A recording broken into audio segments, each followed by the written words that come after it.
ஆனைமலை அடுத்த கோட்டூர் தேங்காய் நார் மட்டை மில்லில் தீ விபத்து. பல லட்சம் மதிப்பிலான பொருட்கள் எரிந்து நாசம். ஆனைமலை அடுத்த கோட்டூர் இந்திரா நகர் அருகே பாலு என்பவர் தென்னை நார் உலர்களம் மற்றும் தென்னை நார் மட்டை மில் நடத்தி வருகிறார். இதில் 100க்கும் மேற்பட்ட பணியாளர்கள் பணிபுரிந்து வருகின்றனர். இந்நிலையில் மாலை 4 மணி அளவில் பணியாளர்கள் வழக்கம் போல் பணியை மேற்கொண்டு வந்தனர். அப்பொழுது தென்னை நார்களை ஒதுக்குவதற்காக பயன்படுத்தப்பட்ட புல் வாகனம் தென்னை நார்களை ஒதுக்கும் போது கான்கிரீட் தளத்தில் புல் வாகனம் உரசியதில் தீப்பொறி ஏற்பட்டு தென்னை நாரில் பட்டு தீ வேகமாக பரவி அனைத்து தென்னை நார் மற்றும் புல் வாகனம் கட்டி அடிக்கும் இயந்திரம் தீ பற்றி எரிய தொடங்கியது.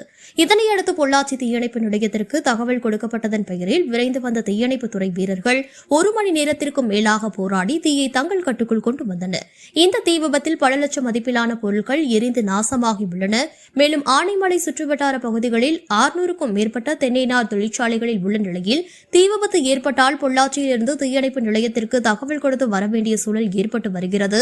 ஆகையால் ஆனைமலை பகுதிக்கு தீயணைப்பு நிலையம் கொண்டுவர வேண்டும் என இப்பகுதி மக்கள் கோரிக்கை விடுத்துள்ளனர்.